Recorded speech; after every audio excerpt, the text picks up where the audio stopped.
Ei, pessoal, que bom que você tá aí. A gente está aqui juntos novamente, você aí, eu daqui e com sempre um super convidado, você já sabe. E hoje a gente vai falar de um tema, pessoal, um tema que infelizmente está acontecendo muito aqui no nosso país nos últimos tempos. Nós vamos falar de cuidados, de voluntariado em grandes catástrofes e o quanto a importância desse tema, a importância desse papel nesses lugares. A gente está vivendo agora, vocês estão vendo, uma crise, né, no Rio Grande do Sul, e a gente trouxe aqui para compartilhar, para conversar sobre esses papéis da ajuda humanitária nesses locais, o Dr. Milton Steinman. Doutor, seja muito bem-vindo ao Pode Ser Humano. Obrigado pelo convite. É um prazer estar aqui com vocês. Ai, de nada. Gente, olha, já nós vamos conversar com o Dr. Milton, vou contar para vocês quem é o Dr. Milton, qual é o papel dele nessas ajudas humanitárias, nesse trabalho de voluntariado.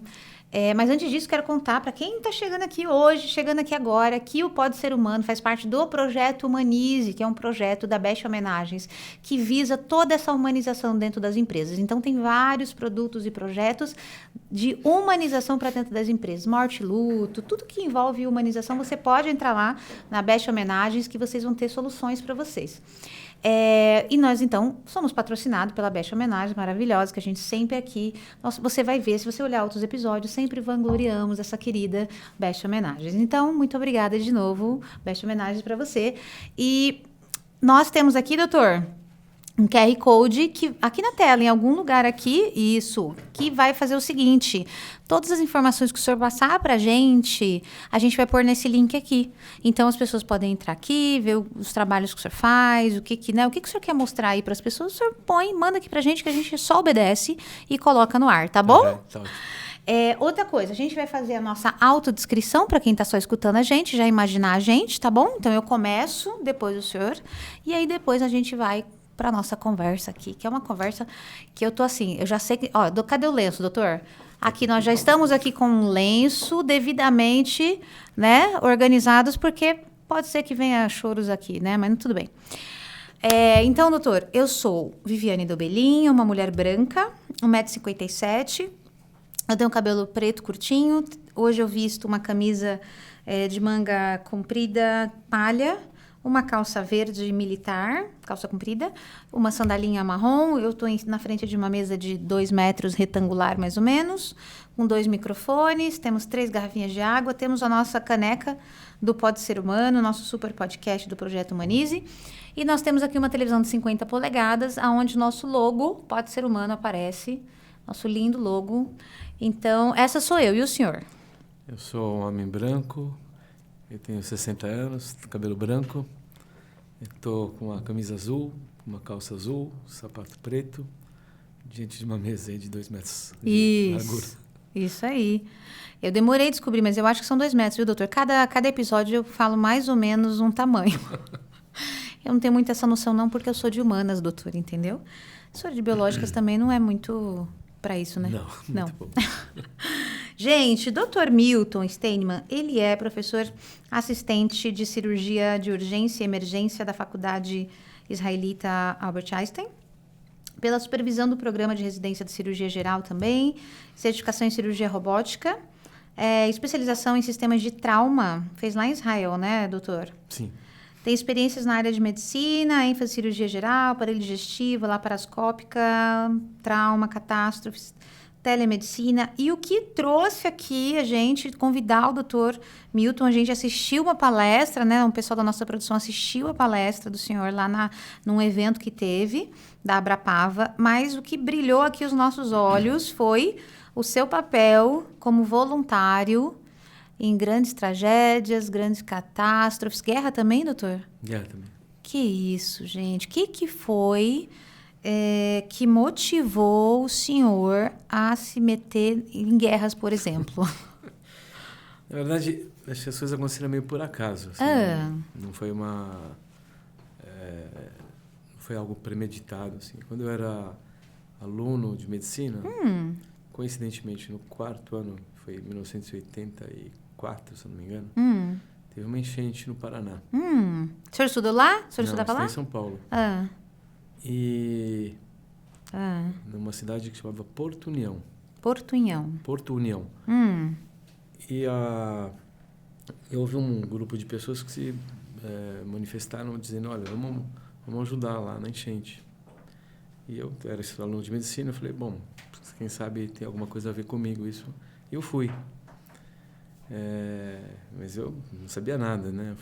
Fui totalmente como voluntário. E foi super bacana, assim, a experiência. Foi super útil. Porque você chega nessa situação, as pessoas não têm nada, estão todas desesperadas e você se sente muito realizado, assim, como pessoa, porque você está ajudando as pessoas que estão lá necessitando, né? E eu fiz vários tipos de trabalho naquela ocasião. Até me lembro que um dos trabalhos que eu acabei fazendo foi de dentista, porque também não era uma necessidade lá. Então, como a gente tinha alguma habilidade cirúrgica já naquela ocasião, também era uma necessidade. Então, desde carregar cadeiras, levar mantimentos, até cuidar dos médicos, odontológicos, enfim, uma série de oportunidades de trabalho que a gente teve naquela época. Então essa foi a primeira experiência, assim, mas uma coisa totalmente não pensada. Tá. Né? Isso aconteceu então durante a faculdade. Depois, durante a residência, eu fiz uma parte da residência no Hospital das Clínicas e uma série de situações surgiram lá. E eu me lembro de uma em particular que foi uma explosão do shopping em Osasco. Lembro, E várias vítimas foram levadas para lá. E eu pude atender várias dessas vítimas.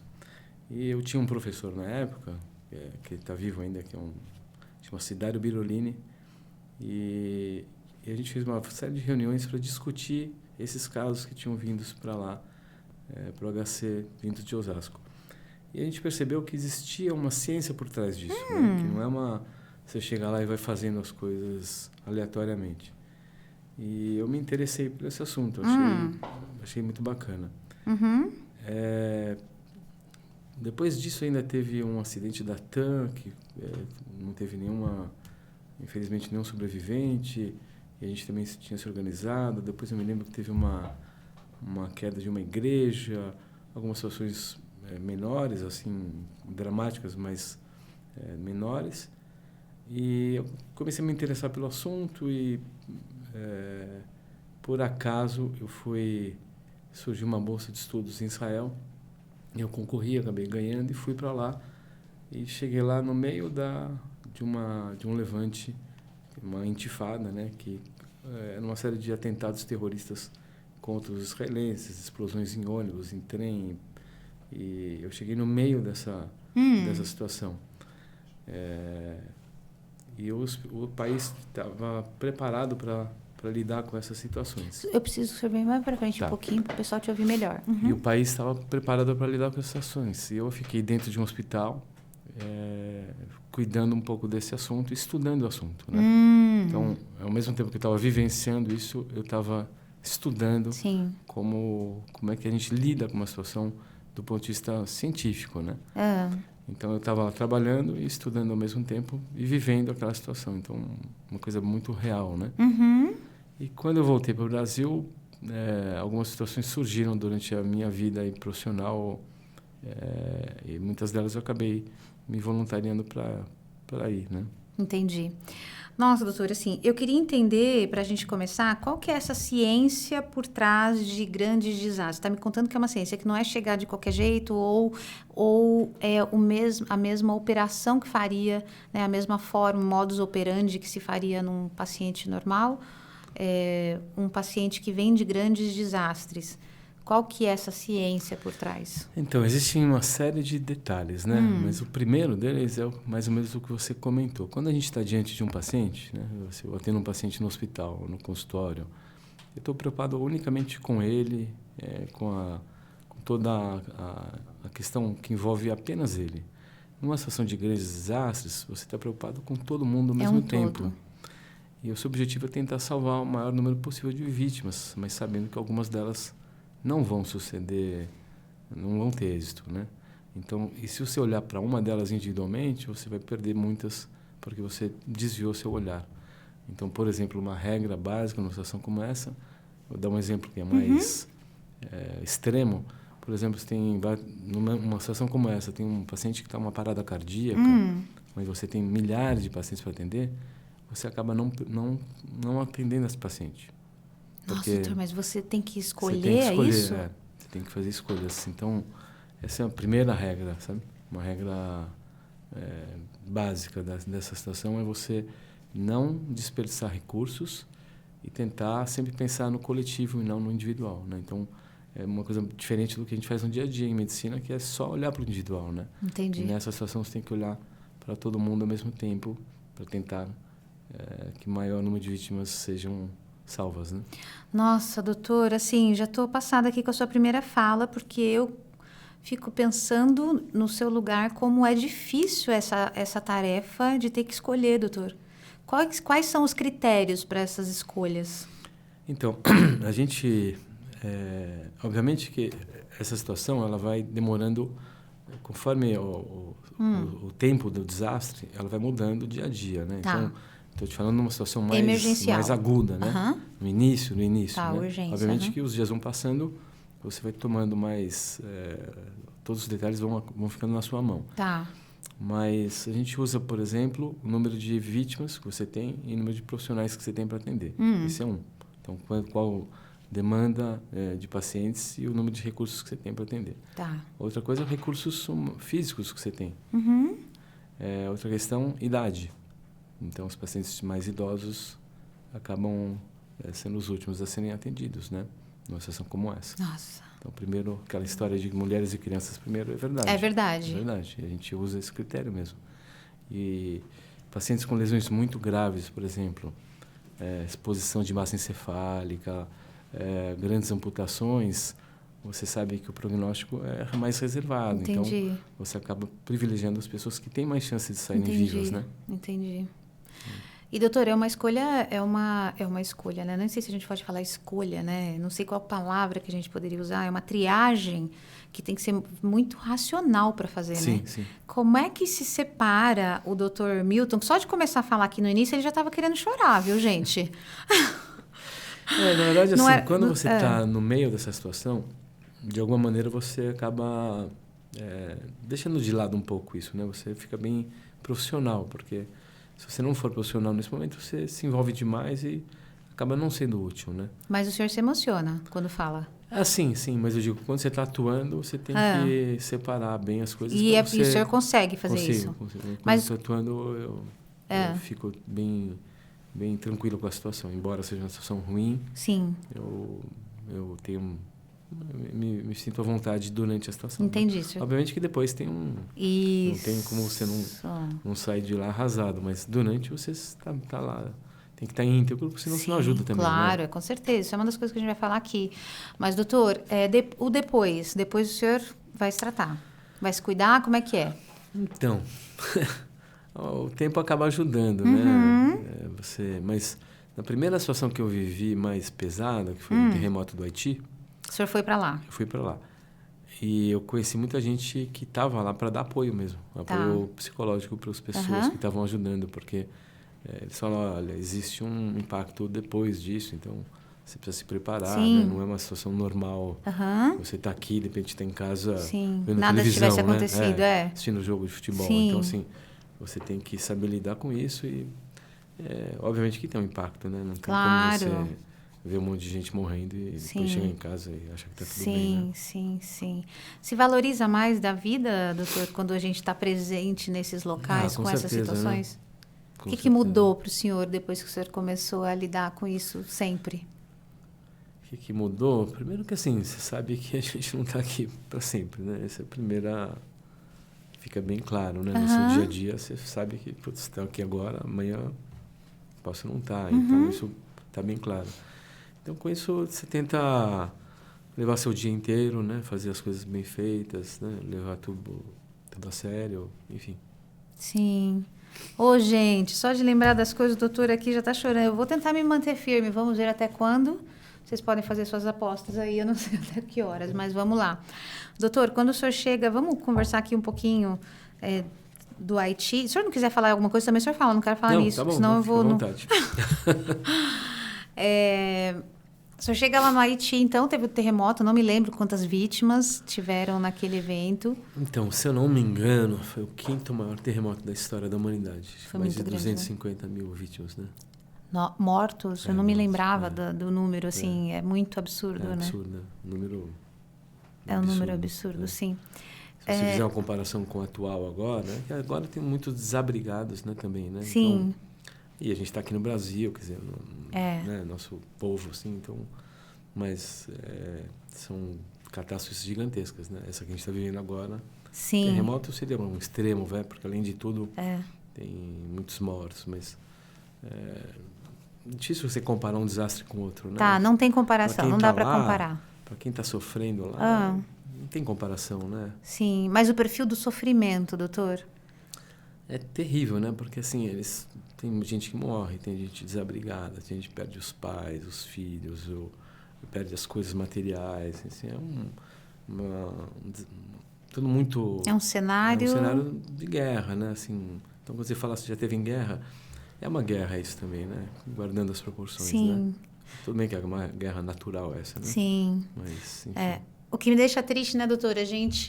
Quando a gente pensa no terremoto do Haiti, ou terremotos de uma forma geral, a gente não tem controle sobre isso, nem planejamento até dá para ter, mas controle e tudo. Agora, quando a gente pensa de uma catástrofe como a que aconteceu, que está acontecendo agora no Rio Grande do Sul, que é estudos foram feitos sobre isso, sobre possibilidades, né, de ter esse tipo de situação. O ano passado a gente teve uma coisa próxima, já deu uma dica ali do que poderia acontecer, mas a gente não agiu, né, sobre isso. Então, nossa, é difícil olhar para isso, não sei assim, quem estava com isso na mão e não fez o que tinha que fazer, talvez carregar essa responsabilidade, né, para o resto da vida, porque olha o que está acontecendo agora, né?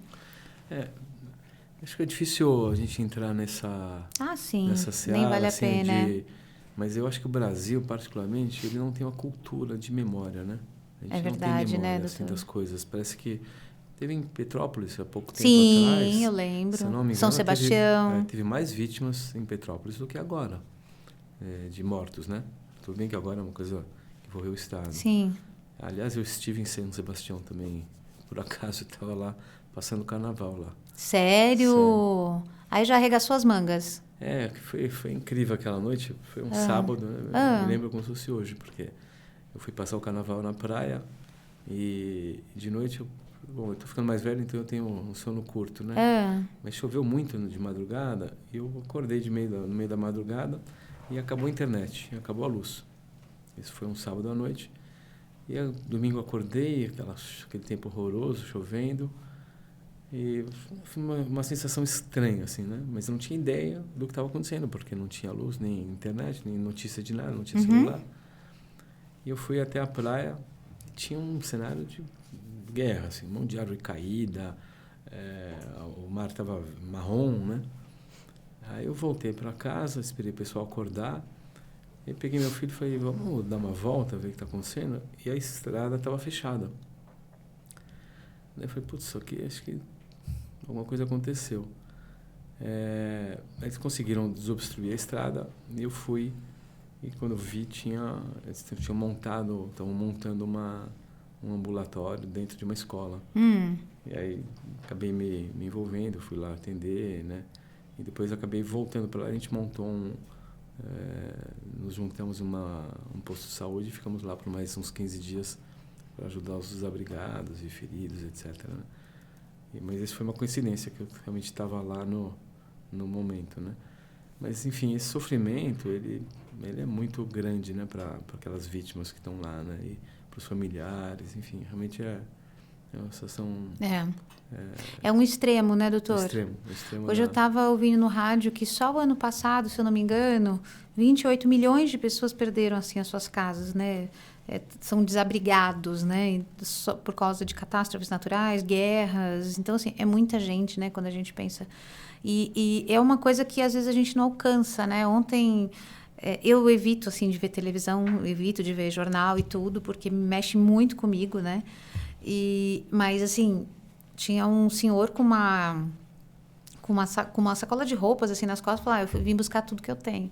Então, de repente, tudo que ele tem é aquilo. Então, eles estão fisicamente machucados, emocionalmente machucados, né? Então, como é que é esse trabalho, doutor? Essa equipe multidisciplinar, como é que são essas pessoas, como é que se mobilizam, se organizam nesses eventos para poder ajudar as pessoas? Então, eu te falando do passo a passo, né? Então, o primeiro passo, na verdade, vou até voltar um pouquinho atrás, né? Quando acontece uma situação como essa, vamos colocar os desastres naturais, são os civis e voluntários que são os primeiros a atender. Por quê? Porque eles estão lá, né? Estão lá. Então, o vizinho, é alguém que está ali próximo, ele que é o primeiro a tomar uma atitude. Mas então, tem riscos isso, né, doutor? tem riscos, mas assim, não tem como... Não tem o que fazer. Não tem, isso faz parte do cenário, porque ele que está mais próximo, né? Então, ele que acaba desencadeando toda a ajuda, vai partir dele, né? E aí começam a chegar os outros voluntários, até chegar alguém, profissional. Vamos dizer assim, profissional, vai demorar algumas horas, né? Exceto em países que estão preparados para isso. E a gente não está, né, doutor? Infelizmente, a gente não está preparado para isso. Eu vou te dar um exemplo de Israel, que é um lugar que eu conheço com mais profundidade. Existem, na população, 15 mil voluntários organizados. Então, treinados, com cursos, etc. Voluntários, não recebem nada, mas capacitados para tomar as primeiras atitudes até que as pessoas os profissionais mais enfim, capacitadas estejam lá para ajudar. Mas eles fazem parte do sistema. Então, a gente chama de primeira resposta. Primeira resposta feita por voluntários, mas voluntários treinados, que entram em contato com as autoridades que já sabem o que fazer naquela situação. Inclusive até como falar, né, doutor? Exatamente. Porque tem que ter o jeito certo. O que você está vendo, qual é o cenário, quem que tem que ser enviado para lá, quantas ambulâncias, quantos helicópteros, se dá para chegar, se não dá para chegar, que tipo se é explosão, se tem gás, se tem produto tóxico. Enfim, essas informações são dadas pelo leigo, entre aspas, né? Mas se você treinar o leigo, você vai ganhar muita coisa, né? E no Brasil, infelizmente, isso não existe. Vou te dar um exemplo bem clássico do dia a dia. Você passa na frente de um cenário no meio da rua que alguém caiu de moto. Qual que é o nosso conceito aqui no Brasil? Não mexa. Não mexa. Assim, como não mexa, né? Tá errado isso, doutor? Tá errado isso, né? Por que existe esse conceito de não mexa? Porque existe um risco, óbvio, depende da situação, de ele estar com uma lesão na coluna vertebral. Isso. E a hora que você vai mexer, você pode piorar essa situação. Porém, você pode ir lá conversar com a vítima, saber o que está acontecendo, saber se ela está consciente ou não, saber se está tendo um sangramento que você pode eventualmente estancar o sangramento. Tem uma série de coisas que você pode fazer. Você pode pedir ajuda, né? Você pode sinalizar o trânsito, você pode... Enfim, você não precisa ficar parado lá como se fosse um ninguém. Né? E esse conceito a gente precisa mudar no Brasil. Então, e a gente precisa criar... Então, já entrando um pouco nessa questão de sistema de trauma, ele começa com um voluntário, com um civil, com quem está próximo da cena. Sim, e doutor, isso assim é uma coisa, eu estava conversando com meu marido dessa semana, eu falei, o que acontece? Eu não sei, tá? E você me fala, eu fiquei pensando, mas por que será que as pessoas não saem? É tão rápido assim ou ninguém está entendendo o perigo, assim, ninguém percebe quais são os sinais de perigo? Então, esse de São Sebastião que estava do lado, realmente eu estava lá, inclusive fisicamente, você não percebe, acho que a hora que você percebe já está. Já está acontecendo, já foi. Já foi. Acho que é igual quando você vê alguém que fala, pô, ele está no carro e o carro foi inundado, ele não percebeu, assim, a questão de... É muito rápido, então, mesmo. Mas aí tem um pouco da questão de prevenção, né? Quer dizer, se você está numa área de risco, é que nessa situação em particular do Rio Grande do Sul, eu não sei detalhes para te falar, e também acho que não é o momento da gente também... ficar procurando os culpados, enfim, seu clima, o que é. Mas eu acho que o Brasil não tem essa cultura de prevenção, não tem essa cultura de usar os civis de uma maneira, os voluntários de uma maneira organizada, e que são fundamentais. Numa situação como essa, são fundamentais. Não é o Estado que chega lá e... É verdade. A gente... Esse tempo, né? Demora um tempo até responder. Mas o que eu estava falando, né, até com meu marido essa semana, eu falei, gente... Eu não sei por que não ensinam nas escolas, por exemplo, coisas básicas, né? em caso de incêndio, o que as pessoas têm que fazer, né? Eu, por exemplo, quando eu tinha umas neuroses, quando eu tive as crianças pequenas, eu ensinava. Você pega, você molha um tecido. Se você não conseguir molhar nenhum tecido para ir respirando, você vai engatinhando até a porta e sai. Então, eu sempre dei umas dicas, assim, para os meus filhos do que fazer em caso de acontecer alguma coisa. Você entra num cinema, a primeira coisa que você olha é qual a saída de emergência mais próxima. Então, a gente não tem essa cultura, doutor. E, de repente, ensinar isso na escola, em casa. Coisas assim simples, né? Que você poderia fazer, de repente, a pessoa não está respirando, o que eu faço? E ninguém sabe o que fazer. A gente não sabe nem como relatar isso para um bombeiro. A gente não sabe. Então, recentemente até meu filho fez aniversário e eu dei para ele um presente, entre aspas. Eu levei ele e uns amigos numa escola na periferia para a gente treinar como fazer uma reanimação cardiopulmonar. Sim. Então, a gente treinou crianças de 12 a 14 anos. Esse foi o presente dele? Nossa, doutor. Não, logicamente que ele ganhou um tênis, uma bola. Mas eu queria mostrar para ele um pouquinho da importância de ele saber fazer isso, das pessoas. Obviamente, sim, que a ideia era despertar nele um pouco dessa questão olhar. De cuidar do outro, né? Porque a gente está aqui para cuidar do outro, né? Sim. Doutor, quando você fala, né, a gente está aqui para cuidar do outro, você me passa um médico, não precisa nem me passar, né, toda a sua história já diz do quão humanizado você é, o quão médico humanizado que olha realmente o ser humano. Não é um padrão da medicina hoje, pelo menos assim, muito que a gente vê, não é. Claro que tem muitos que são, mas tem muitos também ainda que não são. O que será que precisa, o que a gente precisa conversar aqui para que esses médicos que ainda não foram tocados dessa forma, a gente está aqui para cuidar do outro? E é difícil para você, eu sei, tá? É difícil falar. Eu dou aula, né, assim, para alunos de 4º ano. O que tem que ser falado lá na faculdade para que toque neles? Assim, o que eu tento dizer é um pouco para ele se colocar no lugar do paciente. Acho que a principal mensagem é: imagina que você está lá, que é sua mãe, que é seu filho, que é seu irmão, que é seu pai. Se coloca no lugar do paciente e não se coloca no lugar do médico. Aí talvez você entenda como você pode ajudar melhor, né? Então, acho que se ele sair da faculdade com esse sentimento, acho que tá bom. Obviamente que ele precisa estudar também, porque não adianta só ser humano, né? Porque, mas eu digo, é fundamental ele se colocar no lugar do paciente e tá bem preparado para as situações que ele for lidar na vida dele, né? Seja a especialidade que ele vai escolher, mas ele se colocar no lugar do paciente, né? Sim. Essa é a regra.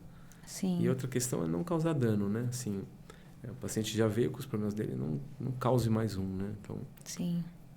Inclusive, até a gente teve hoje uma outra gravação, depois vai ao ar aí, gente, que fala sobre luto, e uma das nossas entrevistadas aqui, a Camila, ela perdeu um bebê, e a forma com que o médico fala com ela que ela perdeu o bebê, assim, é uma forma muito mecânica, né? Então, ela sofreu, né, na época, hoje ela já conseguiu ressignificar, escreveu o livro, inclusive um monte de médico lê para poder ver como não fazer, né? O que não fazer. Então, é isso que você está falando, é muito importante. É curioso que hoje em dia até tem uma série de recursos, né? Como você treinar e dar uma comunicação, uma má notícia, etc. Sim. Mas é um pouco do que você falou, né? Se ele também não tiver se colocando naquela situação, não adianta ele treinar, né? Ele tem que sentir aquilo para ele, né? Assim, para poder fazer uma coisa realmente assertiva, né? É verdade. Doutor, você estava me falando, então, o primeiro passo, essa primeira resposta. Então, a primeira resposta é dos voluntários, né? Tá, voluntários locais. Então, quanto mais treinado ele tiver, um pouco mais organizado ele tiver, obviamente que a resposta vai ser melhor. E aí, depois que começam a chegar as pessoas para ajudar, é importante formar um comitê que a gente chama de um comitê gestor de emergência, e o comitê tem que ser bem próximo do local, para que ele realmente entenda qual é a necessidade das pessoas. Por exemplo, não é do escritório. Não é do escritório, não é de Brasília que você vai dizer o que está acontecendo no Sul. Entendi. Entendeu? Não adianta você falar, olha, vou mandar comida para lá. Bom, quem é que está dizendo que precisa de comida? Né? Então, assim, é o Sul que precisa dizer o que eles precisam, né? Se é cobertor, se é ração, se é medicamento, que medicamento que é. Então, a primeira coisa é formar um comitê no lugar. Quanto mais próximo, obviamente, também essa é uma outra questão básica, é que você não se exponha ao risco. Se você vai ajudar, você não pode se expor ao risco. Então, a sua segurança é fundamental senão você não vai ajudar, né? Então, vou dar um exemplo das Torres Gêmeas, né? Eu não sei se você lembra que os bombeiros entraram lá. Lembro. E muitos bombeiros, infelizmente, perderam a vida dentro do prédio porque não previram que ia ter um segundo atentado na outra torre, né? Enfim, mas é uma questão, em situações como essa, extremas, mesmo em questões climáticas, você precisa, é fundamental a segurança, a sua segurança. Então, se você vai ajudar, a primeira regra é cuidar da sua segurança, para você poder realmente ajudar o próximo e não ser mais uma vítima mais lá, o né? problema. Então, formar um comitê, pensar na segurança e tentar usar os recursos que você tem lá. E aí sim você vai entender quais são as demandas, né? Existe uma fase inicial que é a fase do caos, que ela pode demorar minutos a dias, que é mais ou menos o que a gente está vendo agora, né?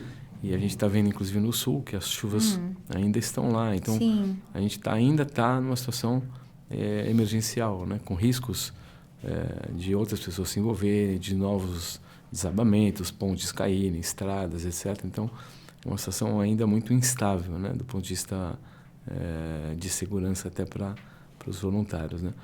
Então, e esse comitê tem que ser multidisciplinar.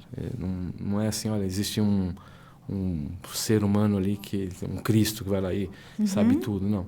Você precisa compor com várias pessoas, porque as demandas são de toda a natureza, econômicas, sociais, médicas. Enfim, não é um único especialista no assunto, né? Então, você precisa compor com vários especialistas.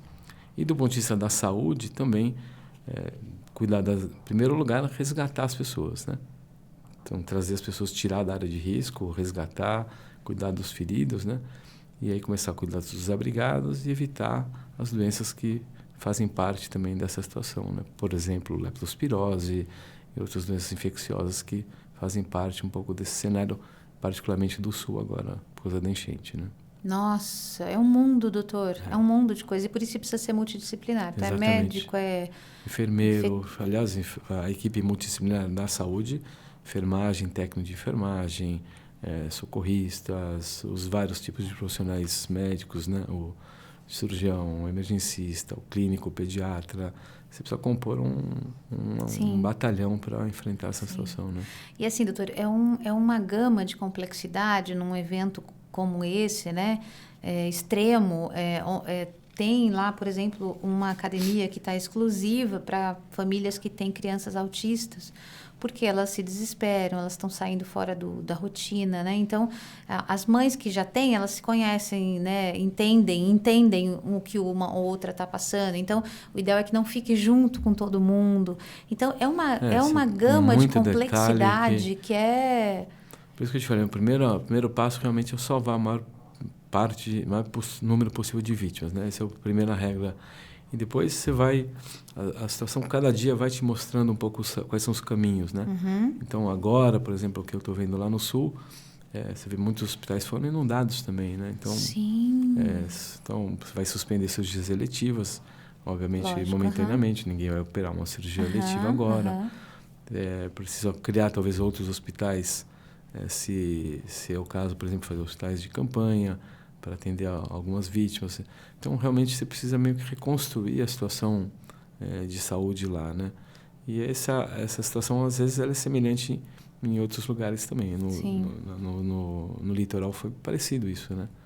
Até agora, eles estão colhendo tentando recolher os cacos, né? Quer dizer, os desabrigados no litoral até hoje tem, né? Até hoje. As casas estão sendo reconstruídas, né? E, enfim, obviamente tem semelhanças com guerra, né? Que guerra realmente é um cenário extremo, porque também tem outros tipos de lesões, realmente é um pouco mais E como que é, complexo, doutor, né? quando a gente pensa em guerra, né? A gente vê filme, né? E assim, não tenho ideia do que é mesmo, né? E quando você me diz que é diferente, que são outros tipos de lesão, o que se vê? Como então, que lidar com... Porque, nossa... Eu tive em 2 guerras, né? Tive na Ucrânia, Uhum. no começo da guerra da Ucrânia, foi em 2022, né? Já tem 2 anos, né? Que tá a guerra da Ucrânia, né? 22, sim. Foi, se não me engano, no início foi em março. Eu fui para lá no finalzinho de março, Só de 22. pega a sua mochila, e vai. É só isso. Você só avisa a sua família? Na verdade, funciona assim.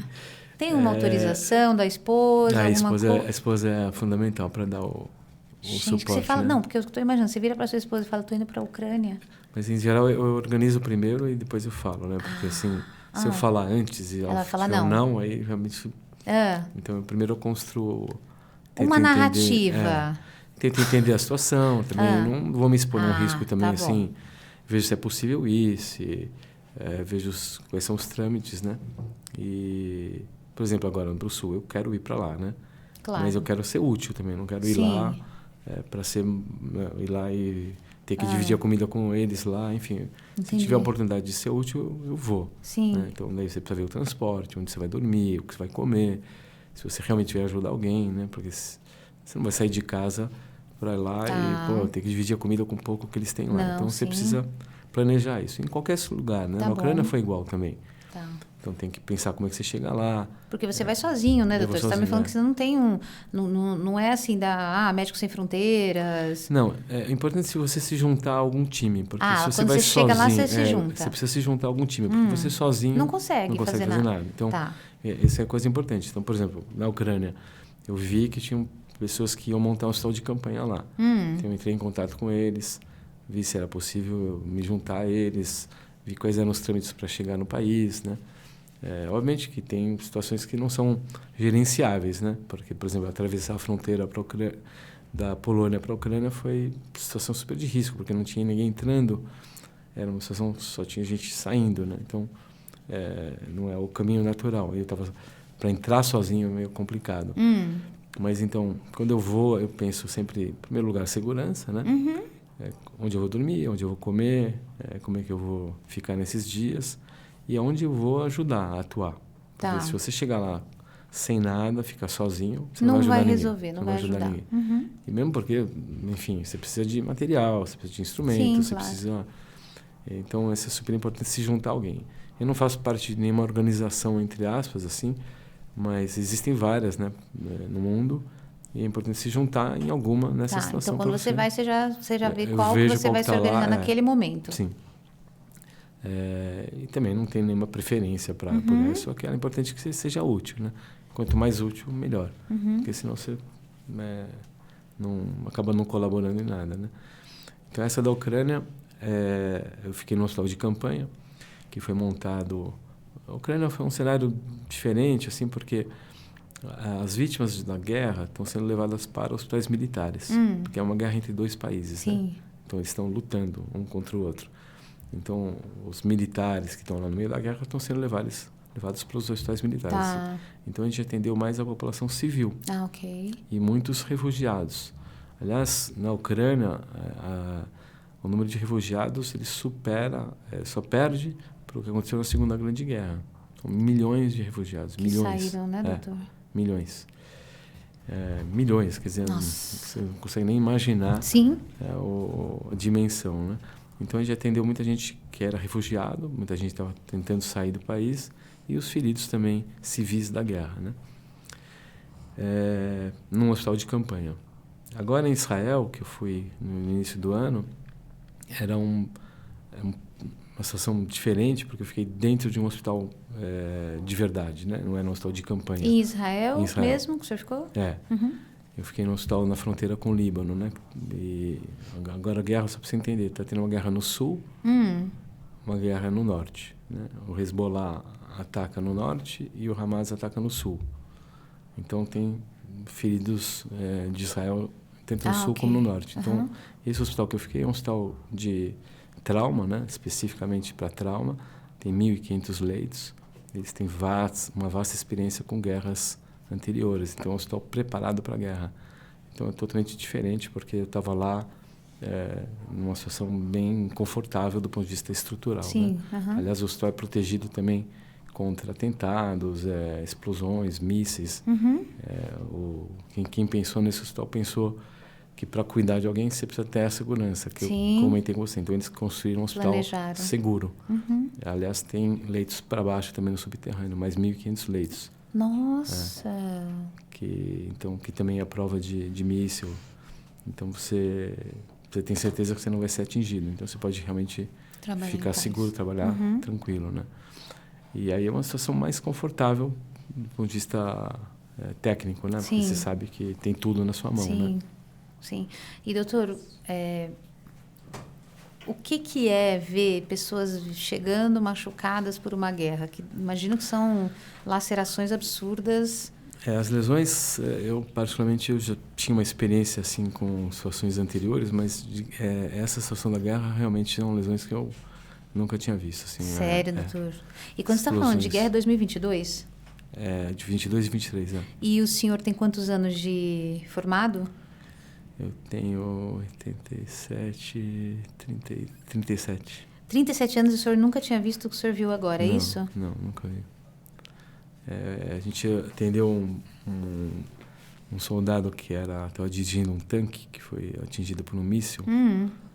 É uma lesão quase que incompatível com a vida. Ele estava lá, aliás, consciente, né? Mas com um buraco no abdômen, assim, uma coisa realmente gritante, né? E nesses casos, doutor, qual que é esse o dente caminho? em particular...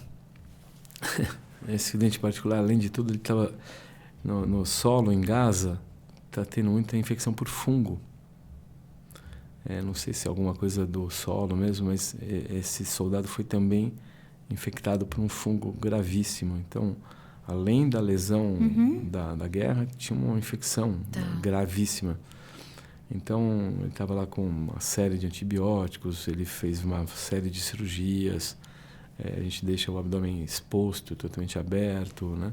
Com alimentação pela veia, uma traqueostomia para ele poder respirar. Enfim, é um cenário bem complexo, né? Mas ele faleceu? Não faleceu. Não acredito. Não faleceu. Isso que é o mais incrível, né? E aí, o paciente lá... Então não dá para você falar assim, isso aqui... Então essa é uma situação que eu estava te falando, né? Numa estrutura confortável, porque tem toda a estrutura. Você pode realmente dar o máximo... Porque você está montado a estrutura para isso, né? Então, agora, voltando um pouquinho da sua pergunta anterior, como é que a gente se prepara? Você cria leitos, né? Se você vai estar prevendo que vai ter demanda, você vai criando leitos dentro do hospital. Mais ou menos o que foi feito no Covid, né? Que foi uma guerra também, né? Uma guerra biológica, uma guerra, né? doutor? Então, você vai criando leitos. Você muda o cenário de pacientes ambulatoriais para pacientes hospitalares. Né? Então, você vai criando leitos dentro do hospital para receber as vítimas, seja de uma enchente, seja de uma guerra, seja de um Covid, né? Doutor, quando você, por exemplo, chega... Para mim, esse soldado tinha falecido, mas quando você chega e vê que é uma situação em que a pessoa vai falecer, que não tem o que ser feito, qual que é a atitude de vocês? Como que funciona isso? Eu vivi isso algumas vezes lá em Israel agora, né? Infelizmente, acabei vendo vários pacientes que foram a óbito, alguns que chegaram mortos e alguns que morreram nos dias subsequentes. A preocupação ali é falar com a família, né? Primeira preocupação, aliás, que me marcou muito, quando o soldado chega, né? Porque ele está saindo da guerra, ele é transportado pelo helicóptero militar. Vêm os militares juntos, se ele estiver vivo, para que ele ligue, eles ligam para a família, se estiver vivo. Se estiver morto, eles não ligam para a família, alguém vai até a casa da família para dar a notícia. Mas nesse caso que ele estava internado, a primeira coisa que a gente faz é chamar a família para vir para o hospital. E aí você chama a família numa sala, vai conversando e tenta... Porque as pessoas vão ter que enfrentar o luto, né? Então, esse é um cenário bem complexo. O da guerra achei bem complexo, porque são pessoas muito jovens, né? São meninos, né, doutor? O exército de Israel é um exército civil, não são profissionais. São meninos, São meninos, 18, 19 anos. Né? Então, você está olhando lá, você está pensando no seu filho, né? É isso que eu ia perguntar. Qual o filho da idade? Tem 22, meu filho tem 22. Um só? Eu tenho dois, um de 13 e um de 22. Um de 13 e um de 22. E então, aí, quando o senhor vê, assim, não tem como não pensar. A pior cena que eu vi foi essa, assim, porque você tira o capacete, tira... É um menino. É um menino, Mal né? tem barba. Criança, uma cara de criança realmente é pesado. Isso me marcou particularmente, porque é uma guerra que você não sabe nem exatamente... Por quê? Por quê, né? Por quê? Ai, doutor, que coisa. Mas, por outro lado, assim, quando eu vejo o senhor falando, a gente renova a esperança, sabe? Porque quando a gente vê todo esse cenário que a gente está contando aqui, um pouco do que o senhor está falando, a gente vê que pessoas como você têm feito a diferença para essas famílias. Com certeza, a forma como que o senhor falou com eles trouxe um conforto, sabe? Por mais que a gente não saiba por que está tendo, né? Porque a minha irmã acabou de voltar ali da França e eles foram na praia da Normandia, né? Que foi uma batalha muito grande que teve e tal. E, assim, eram meninos de 18, 19 anos. E quando a minha irmã se deu conta disso, ela falou, gente, eles estavam assustados, eles estavam com medo, né? Meninos, né? Meninos. Então, é muito doído ver o que o mundo faz consigo mesmo. Por outro lado, é muito esperançoso ver o que profissionais como o senhor ajuda e faz, e traz conforto e melhora uma situação que quando a gente olha e fala, nossa, não tenho o que fazer, tenho o que fazer ainda, né? Sempre tem, na verdade, o que fazer, né? Sempre tem o que fazer. Seja... eu me lembro de uma situação no Haiti que me marcou muito, que eu cheguei no Haiti, o terremoto foi numa terça-feira. Eu lembro bem dessas datas porque me marcou, foi dia 12 de janeiro de 2010. E eu cheguei lá na sexta-feira, né? E foi super difícil chegar no Haiti, porque teve que ir para a República Dominicana, né? Depois pegar um carro e ir até a fronteira e tal. Bom, quando eu cheguei lá para começar a ajudar, a primeira coisa foi achar um lugar. A gente pegou uma igreja e transformamos num hospital. E, bom, você começa lá a atender, e as pessoas não tinham absolutamente nada, né? Nada, assim... Não, eles já não tinham, né, doutor? Já não tinham, já e aí passaram a ter menos ainda. E aí você começa a se organizar dentro desse hospital, entre aspas, e aí me falaram assim, olha, você fica ali na triagem para triar quem é o ferido, quem não é ferido e tal. E, bom, você não tinha onde escrever, né? Então, uma coisa que me marcou é que a gente escrevia ou na roupa do paciente ou no gesso do paciente. E colocava dentro do bolso dele qual é a medicação que você tinha feito, para que o próximo que chegasse soubesse o que estava acontecendo. Não tinha nenhum prontuário, não tinha nenhum prontuário. Nada. Então, assim, ou a gente escrevia na mão ou na roupa dele. Então, assim, uma coisa que jamais tinha imaginado na vida, né? Que você fala, bom, como é que onde você escreve a medicação que você dá, que doença que ele tem, o que você fez, né? Que experiência, então, hein, doutor? Isso foi incrível, que me marcou muito, assim. Agora, doutor, assim, você tem aí muitos anos de medicina, trabalha num hospital aí que é muito reconhecido e dentro desse hospital, com certeza, o senhor atende pessoas com talvez os maiores recursos que tenha dentro do Brasil, essas pessoas possuem. E aí, na outra ponta, o senhor está tratando de gente que tem zero recursos. Então, você sabe que às vezes é interessante essa colocação que você fez. Às vezes você tem tudo na sua mão e o paciente morre também, né? E quando ele está lá vulnerável, eles são iguais, né? Assim, o paciente está com câncer, em fase terminal, num hospital com todo o recurso, ou alguém que está lá num desastre. Os dois estão vulneráveis, né? Os dois estão fragilizados, os dois estão sem nada naquele momento. Então, por um lado, a situação ela é parecida, sabe? Ele está precisando de ajuda tanto num extremo como no outro, né? Sim. Obviamente que nessa de desastre, aquilo aflora mais, né? Porque realmente você ali a única esperança para ele, né? Nossa. E, doutor, assim, e às vezes não tem nenhum medicamento simples para salvar a vida de alguém. Sim. Então, é uma situação totalmente extrema. Essa situação que me marcou, eu me lembro bem do Haiti, num dos lugares que eu estava, tinha um pouco de sangue, um estoquezinho de sangue. Então, a gente tinha que escolher quais pacientes que a gente ia dar o sangue. Isso realmente me marcou. Eu falei assim, bom, esse aqui não vou dar porque ele não tem chance de viver. Esse aqui vou dar porque ele tem chance de viver. Essa escolha foi bem complexa, assim, porque você usa critérios racionais, mas tem um pouco do seu intuito. É um ser humano, porque esse não aquele, né? Enfim. E, assim, uma coisa que acaba você sentindo é que tudo que eles têm na hora, é você ali, né? Então, se você puder ser útil, você vai ser bem útil. Porque às vezes segurar na mão é um Exatamente. tratamento. Então, eu me lembro um pouco de você... outra questão que assim, você não tem todos os profissionais no início. Então, às vezes você dá um remédio, você pega água, você dá na boca dele, você desde isso até fazer uma cirurgia. Então, qualquer coisa que você estiver fazendo lá vai ser útil, sabe? Então, essa questão do SUS agora, por exemplo, quem é mais importante? Todos são importantes, né? Aquele que está com bote indo buscar o que está desabrigado, aquele que está no hospital operando, aquele que está limpando o lugar, aquele que está distribuindo a comida. Todo mundo é útil, ninguém é melhor que ninguém é mais importante que ninguém.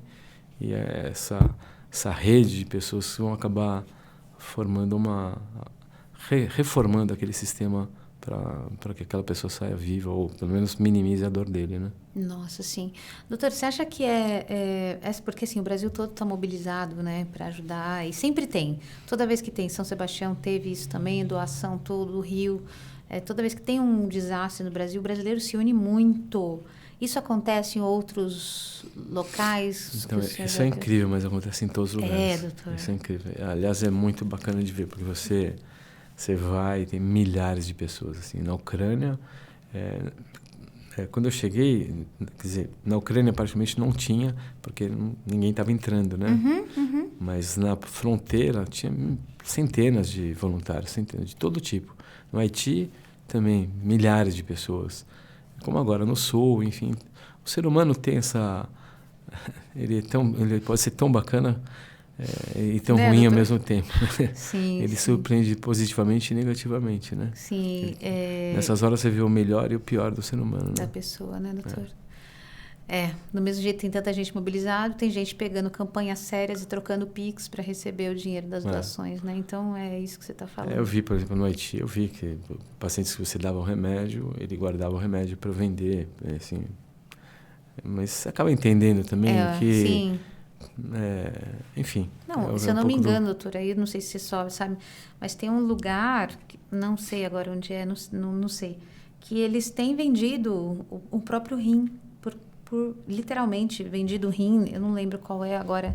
Eu sei que acho que o Profissão Repórter fez uma reportagem lá para poder viver, para poder realmente ter comida, né, para poder morar. Então, chega num extremo, né, doutora, as coisas em algum momento por causa de guerra. Parece que é um lugar de guerra, assim, então está numa situação bem complicada.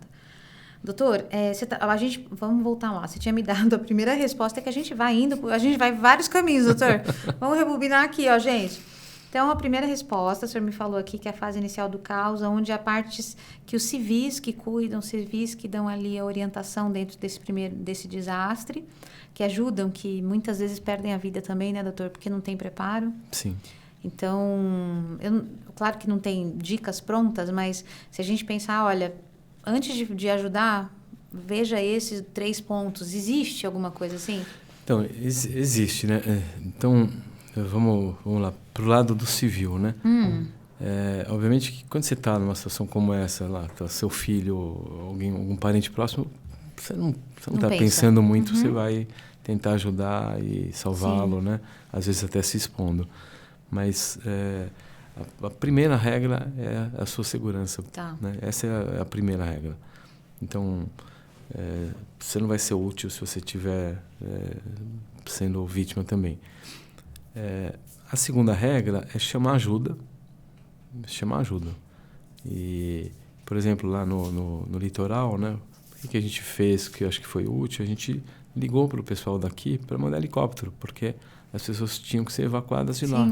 Assim, e a gente sabia que não tinha como chegar lá. Então, só tinha um jeito. Essas estradas, né? Só tinha um jeito, foi helicóptero. E realmente mandaram vários helicópteros para lá. E aí, em poucas horas, eu me lembro bem, a gente conseguiu tirar todo mundo e foram transportados para São Sebastião, para Caraguatatuba, etc. No final do dia, não tinha mais nenhuma vítima lá, soterrada, quer dizer, das que a gente achou, né?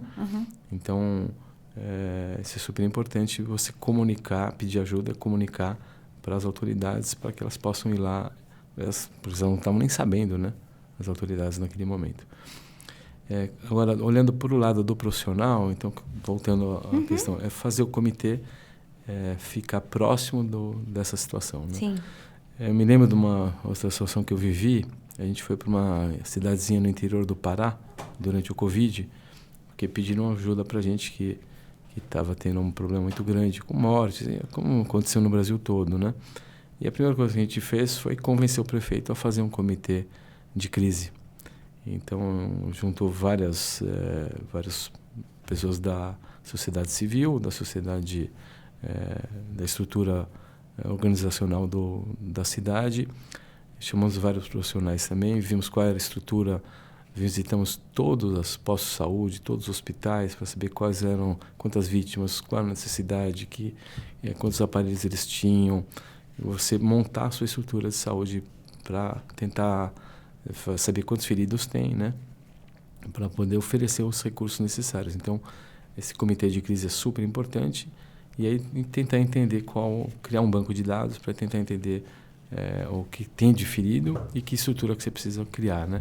E aí sim você começa a dizer, olha, preciso de tais doações, preciso de tais aparelhos, tais medicamentos. Então essa é a primeira regra, né?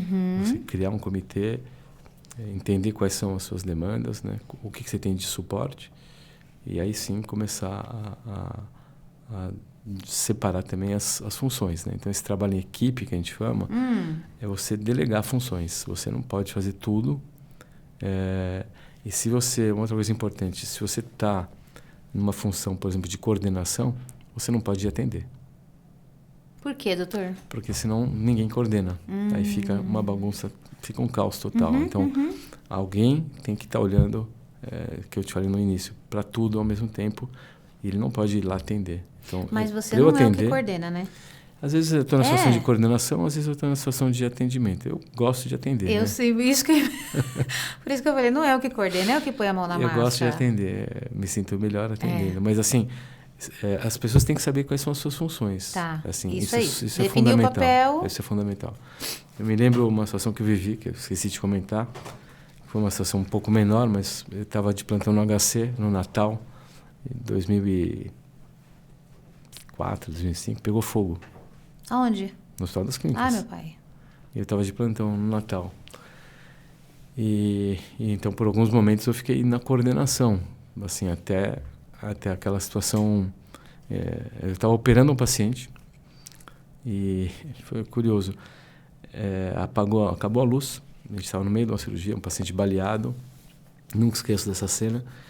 Aí apaga a luz, né, e eu falei para o anestesista, o que está acontecendo? Ele falou, não está nem ciclando aqui o aparelho, tem que ventilar o paciente na mão, porque nem o respirador está funcionando. Daí eu estava com mais umas pessoas dentro do campo cirúrgico, eu saí da cirurgia, fui entender o que estava acontecendo, eu falei, está pegando fogo, a gente tem que sair daqui agora. Fui na sala do lado, avisei a equipe também, e a gente saiu com os pacientes anestesiados, engatinhando, empurrando o paciente na maca para tirar do fogo, né? Para ir por baixo. Aí tiramos esses pacientes, eu liguei para o corpo de bombeiros e dizendo, está tendo um incêndio aqui, estou declarando uma catástrofe aqui. Aí começamos a evacuar o hospital. Tinha 250 pacientes internados naquela noite de Natal. A gente começou a tirar os pacientes do hospital. Doutor, assim, eu não sei se o senhor vai atrás da tragédia. Essa tragédia vai... Eu estava de plantão. São duas coisas, né, que estão sempre conectadas, né, gente? Então, mas assim, realmente eu não estava procurando, eu estava lá de plantão. Dessa vez o senhor não foi atrás, mas não passou ileso. Mas foi... Então, nossa, saíram engatinhando com o paciente... Inesquecível. Tinha um crachá. Dá para fazer um filme a sua vida, doutor? Queimado, assim, do fogo, sabe? Doutor, sua vida é um filme. Por alguns dias eu ficava tossindo preto, porque a gente ficou inalando aquela... Podia ter morrido. Morreu gente naquele dia, doutor? Morreu um paciente no transporte, que aliás essa é uma situação que também está acontecendo no Sul, né? Porque, não sei se você viu, um dos hospitais, eles tiveram... foi inundado, tiveram que transportar pacientes de uma UTI para outro lugar. Assim, tem paciente que está muito grave na UTI, imagina, você desconectar tudo, colocar na ambulância... ele provavelmente já ia morrer na própria UTI. Ou você tirar um paciente grave e colocar em outra UTI. Então, essa outra questão também complexa é evacuar hospitais, né? Nossa. Que no Sul, e não realmente... tem preparo? A gente não... Os hospitais se preparem para isso, doutor? Então... Porque eu sei, por exemplo, você está na firma, a gente faz aquele negócio de incêndio. Exercício para incêndio. Exercício para evacuação de hospital. Existe? Existe. Na verdade, assim, existe uma série de exercícios. Você pode se preparar para uma série de situações. Obviamente que essa do Sul, ela supera qualquer preparo que você tiver. Claro, o estado inteiro, né, doutor? Não tem como você... Mas se cada um fizer a sua parte, assim, você minimiza o problema. Então, os hospitais, existem até uma certificação americana, que faz parte da certificação você se preparar para desastres, né? E uma delas é evacuar o hospital. Então, pelo menos uma vez ao ano, os hospitais têm que ter um plano de catástrofe, tem que ter um treinamento. Mas mais importante de tudo, que eu vi muito em Israel agora, é os papéis bem definidos. Então, chega lá a Vivi, ela fala, olha, Vivi, você abre a gaveta tal e está lá escrito o que você tem que fazer. Só que você já sabe o que você tem que fazer. Então, eu não preciso te falar na hora, porque você já treinou isso antes. Entendi. Então, Porque a hora que gente você chega economiza lá, tempo, é a ação Vivi só. vai ficar naquela sala, cuidando daquele paciente, daquela faixa, enfim. Sim. Então, precisa se preparar. A gente precisa, então, ter esse conceito de lidar com o inusitado, mas de uma maneira... Sim. Você precisa treinar para isso, né? Sim. E é uma coisa cultural, né, doutora? A gente Total. não planejar mesmo, eu acho que é uma coisa cultural. Total, realmente. Mas isso é um pouco do que eu te falei do Brasil. Eu acho que a gente não tem nem memória, né, dos desastres que a gente já passou, e não foram poucos, né? Nossa, ultimamente E não sido tem muito. cobrança também de treinamentos, né? Você fala assim, bom, você vai no hospital X, você sabe se aquele hospital está treinado ou não está treinado. Então, tinha que ter realmente uma certificação dos hospitais, né? Uma cobrança. Até existe, na verdade, mas o próprio público ele não cobra isso, né? Os números dos hospitais deviam ser transparentes, né? Principalmente os hospitais públicos. A gente ia saber, olha, esse hospital está treinado, tem tantos leitos, o pessoal está capacitado. Então, um pouco do que aconteceu com a medicina no Brasil é que abriram muitas faculdades de medicina. Né? Isso é verdade. Está até proibido de continuar abrindo, né, O nível do médico caiu demais, né? Tem muita gente mal formada. É verdade. Tem muita gente descompromissada, né? com o próximo. Então, o Brasil realmente tem particularidades boas e ruins, né? Tem essa solidariedade que é muito bacana, mas tem um descaso, né? Assim, com a coisa que é pública, né? Ai, doutor, pior que é verdade, viu? O senhor fala, mas é uma tristeza, assim, né? Agora, doutor, tem questões, sei lá, desafios éticos nessas escolhas, nesses eventos que o senhor participa, que o senhor tem que fica entre uma questão ética mesmo. O que eu faço agora? Nesses cenários? É um pouco do que eu te falei, né? Mas o principal que a gente usa, na verdade, é ver a chance de sobrevida, sabe? Uhum. Por exemplo, uma situação que é bem concreta é explosão, quando é queimadura. Então, a extensão da queimadura, quanto maior, menor a chance de sobrevida. Então, se você pegar uma explosão de 80%, 90% da área corpórea num paciente de 70 anos de idade, é praticamente incompatível com a vida. Então, nessa situação, você não vai despender seus recursos, porque para cuidar de um queimado grave, você vai precisar entubá-lo, você vai precisar de antibiótico. Então, numa situação como essa, você meio que sabe que Entendi. Você, então, em detrimento a ele, você cuida de outros pacientes. Mas né? Isso não é desafio ético, assim. Isso aí é aceitável. Técnica, né? É técnico, né, doutor? É ético do ponto de vista de escolhas. Eu vivi uma situação, não era um desastre, assim, mas eram 2 pacientes ao mesmo tempo. Eu estava de plantão há muitos anos atrás, eu era jovem, e chegaram 2 pacientes baleados. Eu era o único cirurgião num hospital X que eu estava há muitos anos atrás. Né? Um é o que baleou e o outro é o que se defendeu. Quem? Era? Era, exatamente. É o seu Só que eu não sabia. É um filme, não é gente? Eu não sabia quem era quem, né? E eu também não perguntei, entendeu? Ainda bem que o senhor me perguntou, porque o senhor ia... Não, o ser humano ia tomar um partido. Então eu não perguntei, não sabia quem era, então fica fácil. É ético, entre aspas, né? Sim. Mas assim, quanto mais... enfim, eu acabei indo pelo lado médico, e né? quem assim, que o senhor salvou? Ai, meu Deus! Então, acabei fazendo a escolha certa, né? Entre aspas, né? Entre aspas, não, o senhor não sabia, o senhor foi pela gravidade, o senhor não perguntou. Vamos deixar claro, porque aqui de hoje em dia o senhor sabe, né? Nossa, olha só, o doutor disse, não, ele foi pela escolha, não perguntou, a melhor coisa que o senhor fez é não perguntar. Sabia, não perguntei, é melhor não saber mesmo, né? É melhor não saber, porque se souber... É ruim, né? Assim, você saber quem é o agressor e quem é o... Sim, né? porque não tem como. Eu acho que o ser humano em nós ia decidir por isso, lógico, e não pela técnica, né, doutor? Então, quando você está como médico lá, é melhor você não saber muito tem que fazer seu papel, né? Mas o outro morreu? Paciente. Felizmente os dois sobreviveram, né? Mas vivos, a então escolha tudo bem. inicial... Tá bom, o senhor escolheu escolhendo pela gravidade, tudo mas eu bem. acabei escolhendo também O agredido. o agredido. Né? Ô, doutor, uma vez eu vi uma série... Não, você vai querer morrer, né? Mas uma série de médico e aconteceu uma coisa parecida. Ela era negra e ela foi atender um paciente. O paciente estava com a suástica, sabe? Do nazismo, e aí ele começou até a proferir coisa contra ela, sabe? Mas só tinha ela ali para tratar ele. Então foi uma coisa difícil ali para ela, né? E imagino que isso acontece na medicina, né? Super. Sempre tem algumas coisas que meu pai, como eu decido agora? Mas é melhor a gente não saber, né? Assim, Sempre fazer a nossa parte. Não saber e ir pela técnica. Melhor dica que o senhor dá, então, para os novos aí. Minha filha está fazendo medicina. Ah, que legal. Está começando agora, o primeiro aninho, e vai fazer a prova dela em breve, a primeira prova de anatomia, está morrendo de medo, tem que saber o nome de todos os... O que é isso, doutor? Cada pedacinho tem um nome, doutor. Tem 6 anos para decorar, tem 6 anos. Meu Deus! Gente, cada pedacinho aqui, ó, tem um nome. E tem que saber o nome de cada um. Pobre da minha filha. Mas ela escolheu... E ela vai ser uma médica igual você, tá? Ela já falou, mãe, eu vou ir pra lá, pra cá, eu vou ir pra onde eu tiver que ir.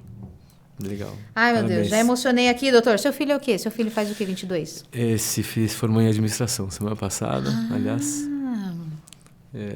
Aliás, eu só não estou no Sul agora, porque tinha surgido a oportunidade. Dele. Foi semana passada. Então, quem sabe na semana que vem eu consigo ir. Sim. Ai, gente, olha, nossa. Ô, doutor, quem cuida de quem cuida? Quem cuida de quem cuida? Quem está lá cuidando? Porque eu já ouvi falar que os profissionais de saúde já estão, bombeiros, tudo estressados, mas principalmente os profissionais de saúde, tanto quanto na pandemia. Diz que eles já estão. Porque eles não tiveram eles já estão, né, doutor? Desde a pandemia, não sei, você pode me contar um pouquinho como que estão os hospitais, as pessoas, os profissionais de saúde, desde a pandemia, e parece que eles não chegaram, sabe, super se recuperar, e agora essa tragédia. Na verdade, assim, você tem limites, né? Assim, você não é super, né? Todo mundo é igual, assim, em relação à capacidade que você tem de trabalho, de motivação, enfim, até sua questão física, né? Então, você trabalha até um certo limite, porque depois você fica improdutivo, né? Sim. Então, por exemplo, um plantão muito exaustivo, Sim. Você atende muitos pacientes, você precisa descansar um pouco, né? Então, quando é bem organizada a estrutura de catástrofe, uma das regras é você precisa descansar um pouco, senão você não ajuda muito. Então, eu acho que ainda está numa situação muito de caos, né? E também tem lugares muito isolados, mas assim as pessoas têm que se organizar para. Então, quando a gente vai numa estrutura mais montada, tem horário para descansar, tem turnos, né?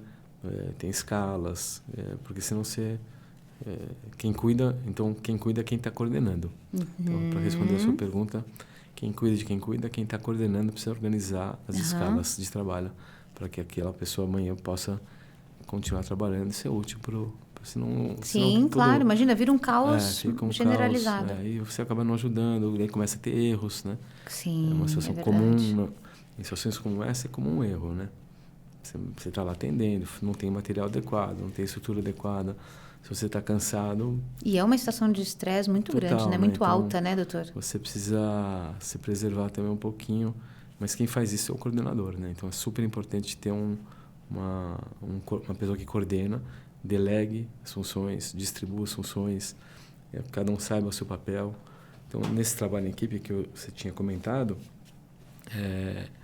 realmente é importante, existe trabalho em equipe, existe trabalho em grupo, mas cada um precisa saber o seu papel, mas precisa ter alguém que coordena e fala, olha, isso é hora de parar, isso é hora de fazer, saber os limites, né? Tá.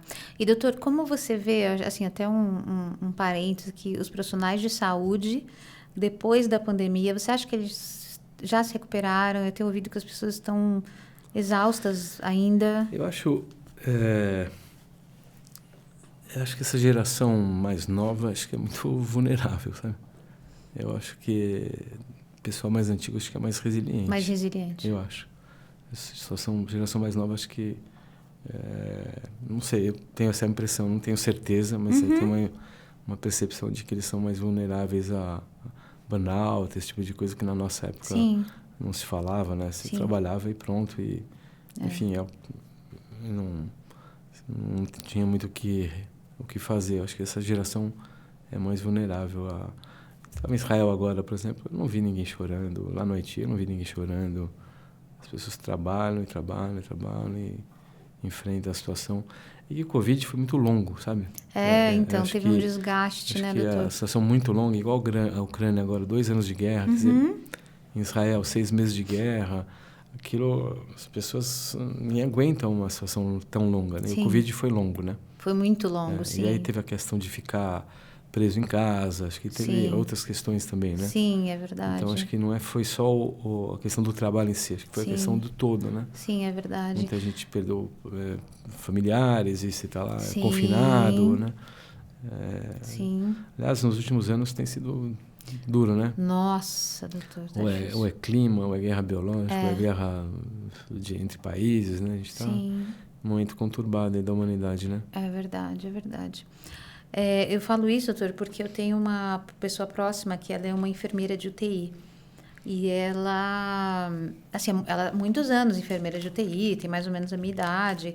E ela falou assim, Vivi, eu não consigo esquecer algumas coisas que eu vi na pandemia.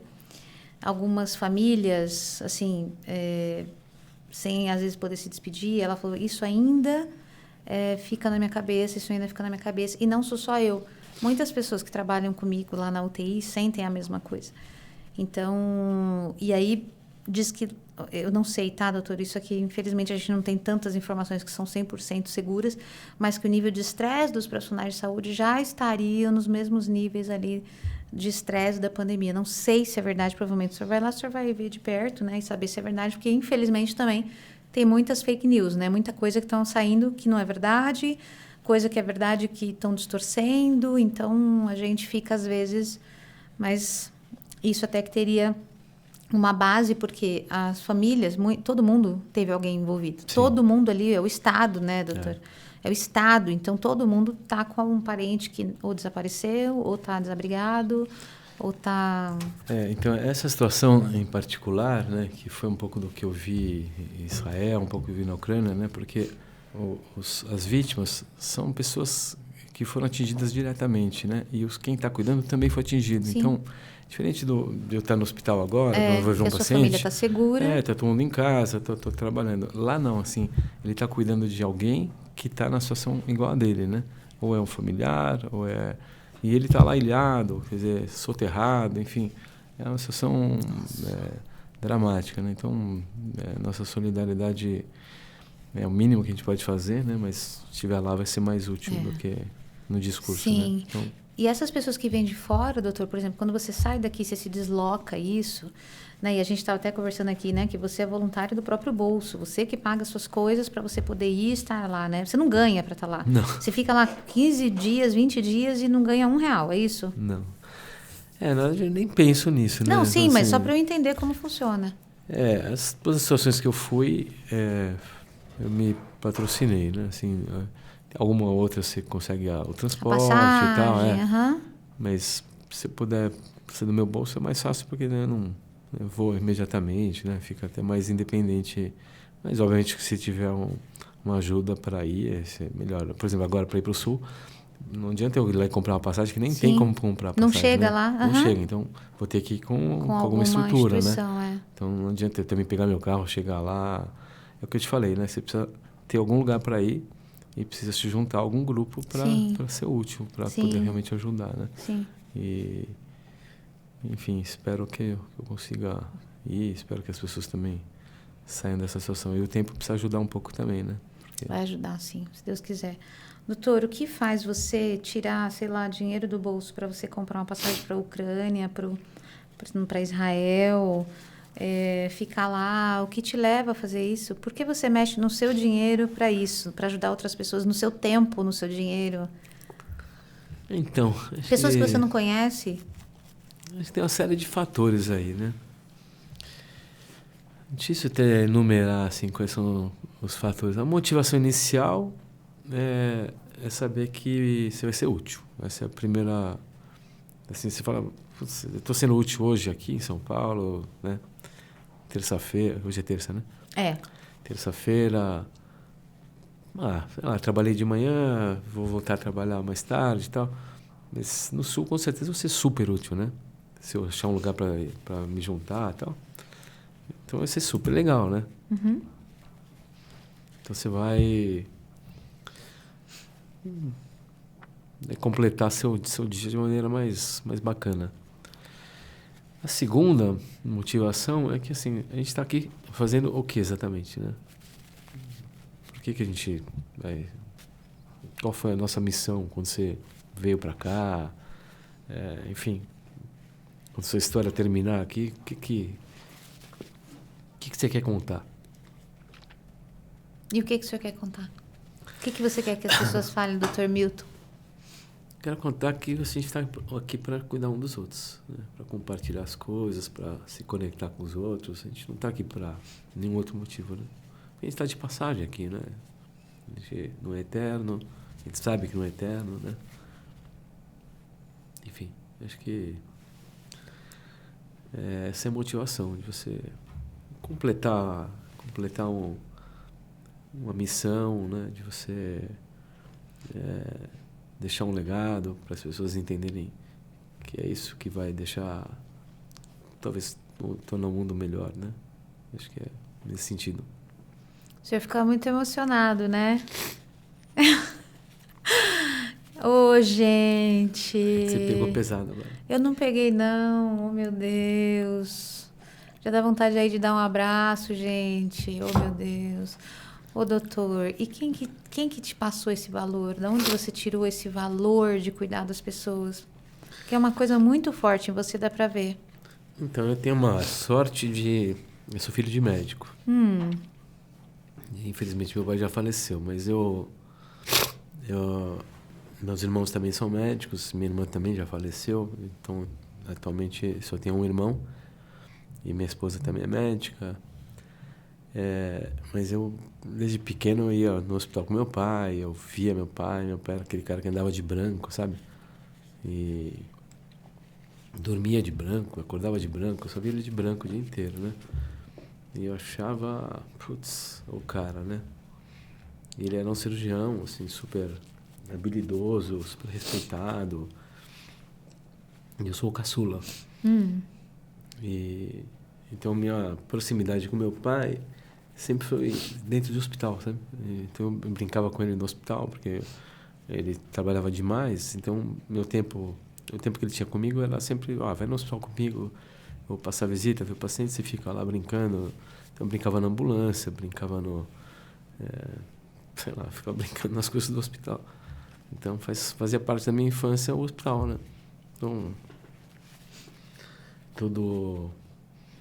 Tipo, sei lá, o hospital ficou uma coisa dentro da minha casa, né? Então, à noite, a gente jantava, meu pai contava casos, né? Depois eu estava na faculdade, fazia perguntas, né? Então, tinha... o que você acha desse caso? O que você acha?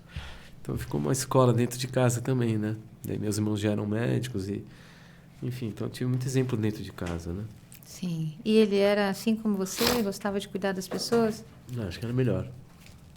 Como, gente? Como que o Dr. Milton pai conseguia superar o Dr. Milton filho? Não, certeza que era melhor. Não, porque ele fez isso numa época mais difícil, sem recurso nenhum. Ele veio de uma família muito pobre, né? O único que estudou na família dele. O pai dele era alfaiate. Eles moravam nos fundos de uma casa. O cara batalhou demais, assim. Criou a família só com trabalho. E era um cara super bom, assim, honesto, ético. Então, acho que... Depois minha irmã também, super médica, meu irmão também, e minha esposa. Então, acho que tive muitos bons exemplos na minha vida, assim. Me ajudaram. Continuo tendo, né? Minha esposa é fantástica, meus filhos são excelentes. Só tenho a agradecer. E eles te apoiam, doutor? Super, É? super. Até o pequeno? Até o pequeno. Ele já nasceu ou você já fazia isso? Você já ia para os eventos? Já, quando Qual o nome deles, doutor? Bruno é o mais velho, o Rafael é o menor, né? O Bruno, quando eu fui para o Haiti, ele estava num acampamento de férias, né? E aí ele nem soube, né? Minha esposa depois falou, olha, o papai foi lá pro terremoto. Mas eles hoje em dia são super tranquilos com isso, né? Hoje mesmo de manhã eu falei, olha, é possível que eu vá pro sul. Tô a fim de ir, né? Tô tentando me programar para ir. Vamos ver se eu consigo, né? E eles falam o quê, doutor? Eles apoiam, super apoiam. Apoia, doutor. Olha. Super apoiam. Que coisa boa que... Ai, nossa, até encher meu coraçãozinho aqui, porque... É tão bonito quando a gente vê, né, que o que se aprende, né, quando os pais decidem, né, o que o senhor está ensinando para os seus filhos, né? A gente fala dessa geração, às vezes, né? E identifica algumas coisas, mas quando você olha que muito do que eles vão ser é responsabilidade nossa como pai, né? Como total, pai, né? como mãe, né, doutor? Total. Então, às vezes a gente olha e fala, essa geração, gente, a gente como pai e mãe que tem que tá mais próximo, né? Tá passando valores de verdade, né? E é isso, né, doutor? É sentar e falar, nossa... E uma coisa linda, né, doutora? Assim, quando a gente fala dos neurônios espelho, né? Que a gente olha o outro sofrendo e a gente sofre junto, que é a empatia, né?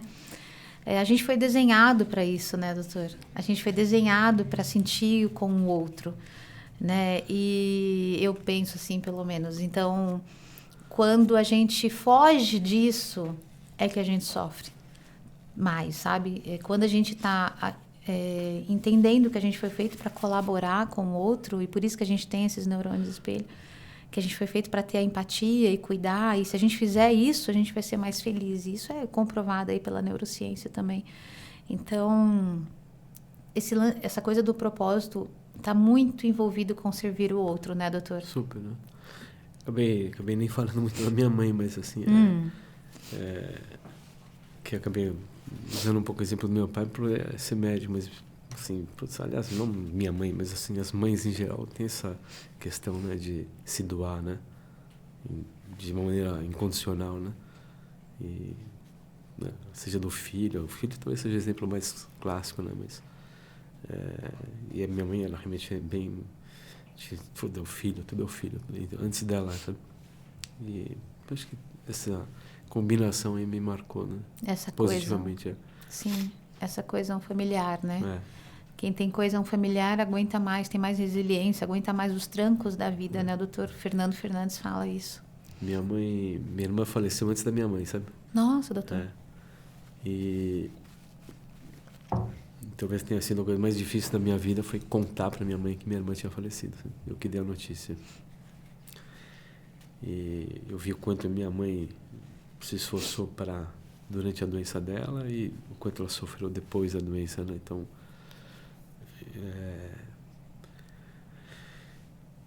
você acaba vendo, assim, realmente nessa questão de cuidar do próximo sendo uma coisa piegas, assim, sabe?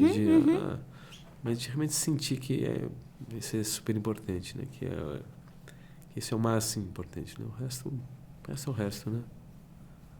É verdade. Eu que teve um caso curioso que eu lembrei aqui agora, do Haiti, que me marcou muito. A gente foi sair um pouco do lugar que a gente estava para entender como estava a situação da cidade, né? E quando a gente estava eu, um cirurgião americano e um repórter. E quando a gente estava andando assim, tinha uma pessoa, um cara morrendo no meio da rua. E tinha um monte de gente cercando ele. E a gente ficou meio preocupado porque uma das situações que aconteceu no terremoto é que os presídios também ruíram. Como agora no sul também, né? Tinha presídio embaixo d'água. Tiveram que atirar as pessoas. Então tem presos, tem criminosos dentro da rua, né? E a gente não sabia qual era a situação, né? Se a gente podia entrar lá, se era seguro, né? Mas daí o repórter falou assim, a gente não vai ver esse cara morrer aqui e ficar olhando, né? Eu falei, putz, mas é meio perigoso, né? Sim, a gente ir lá, né? Não sei sim. lá, sem tomar um tiro, não sei o que está acontecendo. Ele falou, não, vamos lá. Eu falei, putz, vamos lá. Daí chegamos lá e não era. Era um cara que tinha tomado vários tiros. Nossa. Imagina, no meio do terremoto. Ah, meu pai. Aí ele estava amarrado com as mãos para trás, sangrando, assim, uma poça de sangue em volta dele. E a gente no meio do nada lá. Aí olhei, a gente não tinha nada, porque a gente não foi preparado para atender ninguém. A gente foi só dar uma volta. Daí eu peguei uma tesoura no carro, né? Aí ativou o modo MacGyver. Tiramos, cortamos Dr. a MacGyver. corda. Aí eu não me lembro, ele tomou um tiro no braço, um nas costas e um na barriga. Aí a gente fez um torniquete no braço, no que restou do braço dele. Paramos um caminhão que estava vindo, colocamos o paciente em cima do caminhão e levamos para o lugar que a gente estava, né? Do acampamento. E eu mesmo acabei entrando na cirurgia dele. Né? E felizmente deu tudo super certo, mas assim, naquele cenário não tinha uma estrutura, né? Tanto é que a gente amputou o braço, não tem exames, não tem nada. Você vai fazendo o que você pode fazer. E ele se recuperou super bem.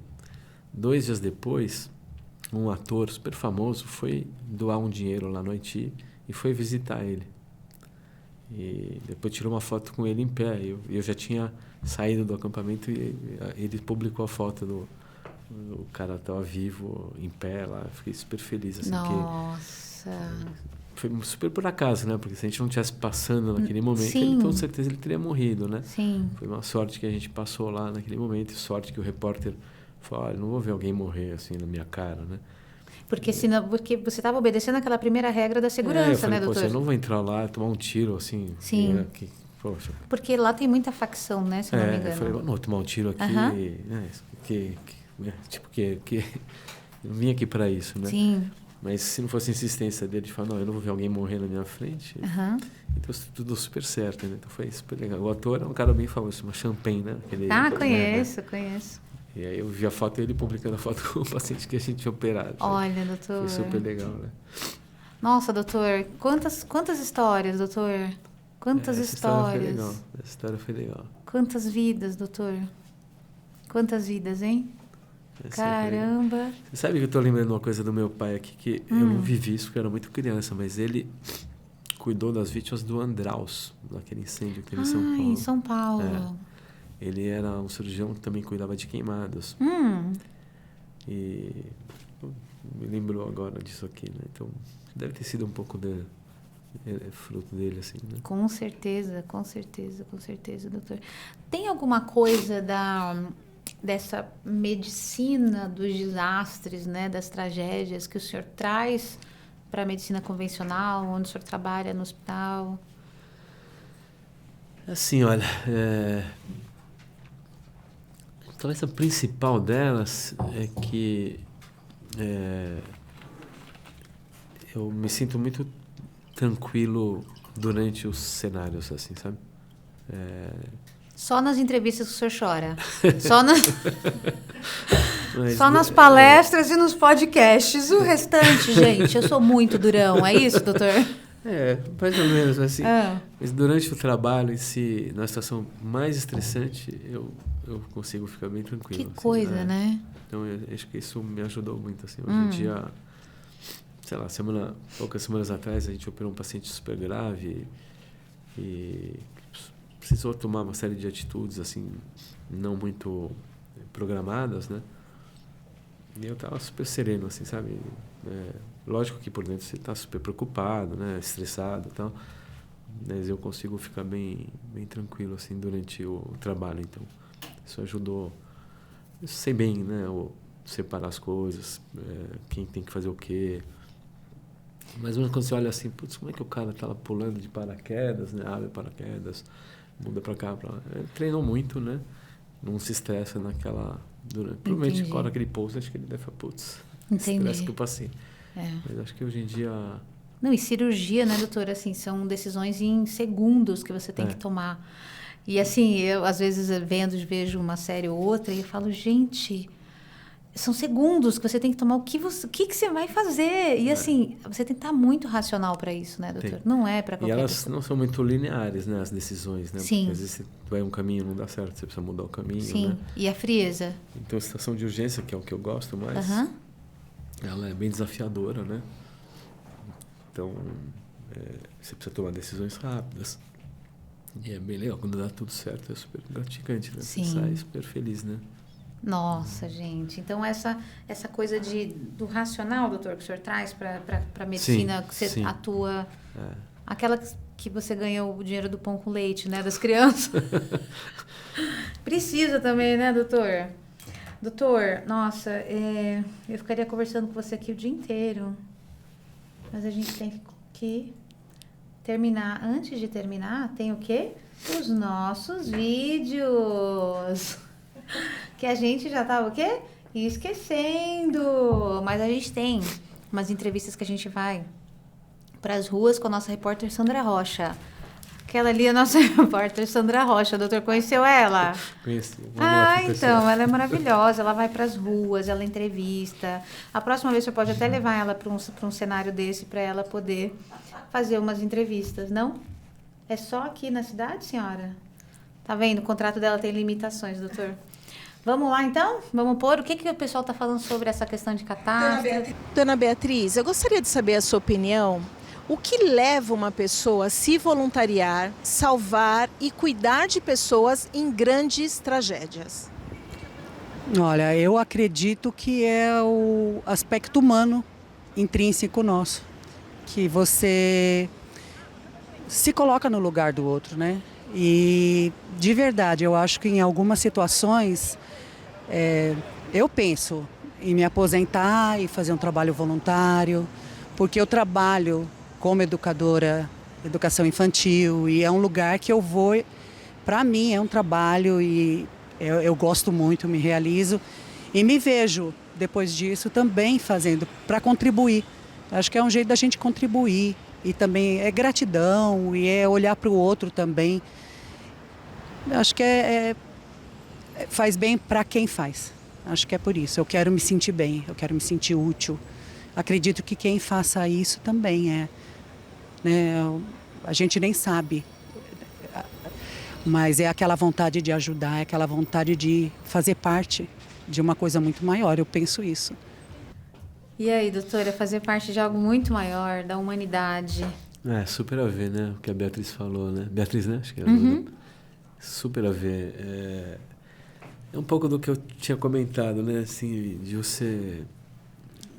Tipo assim... o que você está fazendo aqui, né? Assim, qual que é o nosso propósito? Assim, putz, de onde que veio tudo isso? Para onde que a gente está indo, né? Se a gente está de passagem, assim, qual que é a história, né? Assim, é mais ou menos isso que ela falou, né? Que ela quer se aposentar fazendo isso. Sim.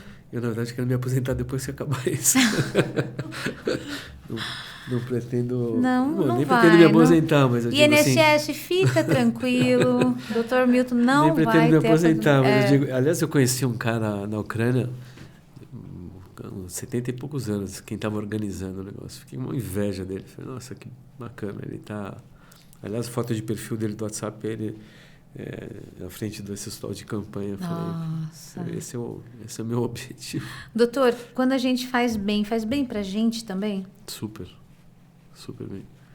Não resolve os problemas, mas faz bem. Assim, Mas te ajuda a estar numa condição melhor, porque você está bem, então você consegue resolver melhor os problemas da sua vida. Acho que você se sente bem intimamente falando, né? Lógico, não te torna alguém melhor, nem pior, nem nada. Não é que você faz isso ser melhor que ninguém, mas você se sente intimamente melhor assim, com você, sabe? Você fala, sei lá, a gente tem tantas coisas erradas, né? Que o ser humano tem tantos vícios, né? Tantos... enfim, ninguém é perfeito em nada, né? A gente erra, a gente fala alto, fala grosso, xinga, né? Fica bravo com o filho que não fez tal coisa, ou com a esposa que não sei... A gente é muito imperfeito. Mas essa é uma maneira de, talvez, lapidar um pouco os nossos, sem dúvida, nossos problemas. Como né? a gente aprende, né? Vamos ver o outro vídeo, gente? Anitta, se você pudesse, você se arriscaria a ser voluntária de grandes tragédias? Olha, eu até sim. Tipo, na onde eu moro, às vezes acontecem algumas tragédias em relação a enchente e tal. Então a gente acaba se voluntariando por isso. Mas em questões de guerras, essas coisas aí, eu tenho algumas condições, tipo doenças, essas coisas que eu talvez não conseguiria ficar por muito tempo. Aí por conta disso. Mas sim, eu me voluntariaria. Obrigada, Anitta. Doutor, além de coragem, o que mais que a gente tem que ter para ser voluntário? Então, você sabe que eu não penso muito na questão da coragem em si, né? Também nunca fui numa situação que eu estivesse me sentindo muito... Em risco. Lógico, mesmo essa última... Fiquei um pouco assim, quando eu estava em Israel agora... Teve alguns dias que eu fiquei preocupado, porque tem uma situação que está sendo atacado o país, né? Então, você se sente um pouco vulnerável. Na Ucrânia teve um dia também que a gente teve que entrar no bunker. Mas eu não fiquei com medo físico, assim, sabe? De acontecer alguma coisa comigo. Mas eu acho que a preparação maior mesmo é você chegar lá e poder fazer algum trabalho. Acho que essa é a preparação. Não chegar lá à toa, Ser sabe? útil. Ser útil, assim. Porque essa história de, vou pegar o carro, vou para lá. Assim, aí você não vai ser útil. Não ajuda. Não vai ajudar. Você tem que saber onde você está indo, então tentar se informar com as pessoas que estão lá. Se não puder, doa dinheiro, que já é alguma coisa útil, né? Doa dinheiro para alguma instituição que vai realmente fazer alguma diferença. Mas se você for, tentar achar um lugar que você vai trabalhar. E que lugar que precise mesmo. Então, e quem sabe o que precisa é quem está lá. Então, realmente, essa é uma coisa que eu aprendi, né? Algumas coisas que eu aprendi em catástrofe. Primeiro, as demandas mudam dia a dia. Cada dia é um dia diferente do anterior. O que ontem valeu, hoje não vale mais. E quem sabe das coisas é quem está lá. Então, é o governador que está no comando lá, é ele que diz o que tem que ser feito e as pessoas obedecem. É assim que tem que ser. E tem que ter uma cadeia de comando também. Você não pode ir lá para criar confusão. O que for te demandado, você tem que cumprir. É uma coisa meio militar, entre aspas. Sim, né? Mas hierárquico. você tem que entrar nessa regra, porque senão causa um mal-estar. Você precisa trabalhar em equipe nesse sentido também de aceitar a regra, porque você está lá. Ou você está comandando, ou você está trabalhando a ordem que foi dada para você. Então, você tem que fazer isso de uma maneira serena, né? Não tentar ser útil para os outros também, né? Não conturbar o ambiente, porque quanto melhor o time funcionar, mais gente vai ser beneficiada, né? Ô, doutor, nesses casos, então, a liderança tem que ser mais diretiva do que participativa? Acho que tem que ser ambos, né? Normalmente o que a gente faz no final do dia é uma reunião para dar um debriefing do que aconteceu durante o dia, o que foi ruim, o que foi bom, o que pode melhorar. Então, nesse sentido, sim, participativo. Mas durante o dia tem que ser diretivo. Assim, tem que ser mandado, né? Obviamente que você pode dar um feedback para dizer, olha, está faltando isso, está faltando aquilo. Mas você tentar ser colaborativo para não causar um mal-estar. Porque todo mundo já está estressado, né? Os pacientes estão estressados, um monte de gente está morrendo. Então, você precisa realmente colaborar nesse sentido, né? Então, um trabalhinho pequeno, né? Uma formiguinha aqui, uma formiguinha ali, e no final das contas um monte de gente vai ser beneficiada. Graças a Deus. O que é bem legal, né? É maravilhoso. Doutor, tem alguma história que você acha que você tem que contar pra gente dentro desse contexto, que você não contou, que você fala, nossa, isso daqui é muito importante que eles saibam? Olha, dessas histórias todas assim que me marcaram, eu acho que a coisa que mais me marcou de tudo, vou te contar, que não tem nada a ver com isso, mas foi o nascimento do meu filho. Porque tem muita coisa que é meio de instintivo, sabe? A minha mulher, a gente estava tentando engravidar. Não tem nada a ver com desastre, isso, mas é uma coisa que queria te falar que as coisas às vezes acontecem um pouco, sei lá de onde, né, que veio. Então, um pouco do que eu estava te falando, por que a gente está aqui, né? Então, acho que tudo tem uma conexão entre as pessoas, entre Deus, né, e a gente. E a gente estava tentando engravidar E minha mulher foi para o hospital para fazer um procedimento para ver por que ela não estava engravidando. E o médico estava atrasado, me ligou e falou, eu estou atrasado, você pode ir fazendo a papelada dela? Eu falei, tá bom. E sei lá por que motivo, na papelada eu pedi um exame de gravidez. Mas ela estava indo lá para fazer uma cirurgia para tentar engravidar. E quando foi para o centro cirúrgico, ela já estava de roupinha e tal, tudo bonitinho para ser operada. O anestesista abre o exame e fala, ela está grávida. Eu falei, como assim ela está grávida, né? Era início do número próximo do 0 ali, sabe? Daí a gente suspendeu a cirurgia, obviamente ela voltou para o quarto, de roupinha verde, ela acordou. E falou, o que aconteceu? Eu falei, aconteceu que já está tudo certo. Já está grávida. Como assim?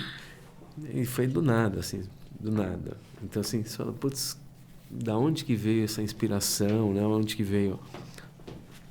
Porque existe uma pessoa maior aqui, que é Deus, né? Então, eu não sou um cara super religioso, mas eu tenho certeza que isso aqui não... A gente não está aqui, sabe, viver aqui, o Milton aqui. Acho que tudo faz parte de um plano maior, né? O senhor pode até nem ser muito... ainda está sujinho aqui. Isso. O senhor pode até nem ser muito religioso, mas está fazendo muito do que o mestre fez, viu? Imagina. Muito parecido. Me lembra muito. Doutor, não sei nem como agradecer aqui a sua participação. Nosso tempo já acabou, mas assim, eu queria ficar conversando muito mais. Vou pagar uma consulta. Pra gente conversar mais um pouco. O que o senhor acha? Não, você não me cobra, vai. Vamos fazer um serviço voluntário também lá no consultório? Prazer. Doutor, nossa, assim, gente, assim, o senhor enche o nosso coração de esperança. O senhor enche o nosso coração de amor ao próximo. Enche o nosso coração de entender um pouco o que é essa coisa, que todo mundo fala tanto do propósito. Gente, começa a ajudar o outro, né? Você vai ver como que você vai sendo preenchido também. Não é só isso, não vai resolver todos os seus problemas, mas o como preenche, o como realmente traz para você um significado, né? Serviço voluntário é tratamento para depressão, né, doutor? Muita gente, muito psiquiatra fala, vai fazer serviço voluntário, vai fazer alguma coisa. E assim, eu quero agradecer hoje pela sua participação e pela sua vida. Imagina. Aqui, muito obrigada por tudo que você faz pelas pessoas, pelos seres humanos. A gente acredita muito aqui no Pode Ser Humano que o outro humano, né, merece tanto quanto você, né, que a gente tem que dar chances, que a gente tem que fazer, que a gente tem que ver o ser humano no outro. Então, a gente aprendeu muito isso com você hoje. Eu te agradeço muito pela sua presença. Obrigado. Volte sempre que quiser. Tá bom. Tá bom? A porta está aberta. Sandra, o dia que você quiser falar, vamos lá conversar de novo, vamos lá chorar um pouco junto. A gente chora junto, a gente faz de tudo aqui. Obrigado. Muito obrigada, doutor, pelas suas Imagina. lições para a nossa vida. Eu espero que a gente consiga sair daqui hoje com essa visão de que a gente também foi feito para servir, para ajudar, para estar disponível para o outro. Às vezes só para escutar, gente. Só escutar, receber alguém já é um grande serviço, já é alguma coisa que você pode estar fazendo por alguém. Então, no dia de hoje, a gente quer mandar um grande abraço, um grande beijo, todas as nossas preces para as pessoas aí do Rio Grande do Sul que estão passando por esse momento agora. Vai passar e conte com a gente, né, doutor? Conte com o doutor Milton, que logo está aí também para ajudar vocês. Olha que bênção, coisa maravilhosa. Conte com a gente. E é isso, gente. Quem ainda não doou lá para o Rio Grande do Sul, tem muitos lugares sérios. Tem o praquemdoar.com.br, que você pode entrar lá também e escolher a instituição que você quer doar. São instituições sérias, que são chanceladas e tudo. Então, entre lá, doem, mandem o que eles estão pedindo. Já estão pedindo coisas diferentes. É isso que você falou, né, doutor? Quem está lá que sabe o que precisa. Então, vamos ver o que eles estão precisando, doem também. E é isso, esse é o trabalho e essa é a intenção do Pode Ser Humano com essa conversa que a gente fez hoje. Te agradeço mais uma vez, doutor. Obrigado pela oportunidade. Gente, quem gostou dessa conversa, curte, compartilha, passa para os seus amigos, coisa boa, coisa que agrega na vida da gente, coisa que traz valor, propósito, tá bom? Se inscreve no canal e a gente se vê aí no próximo Pode Ser Humano. Um grande beijo e tchau, tchau.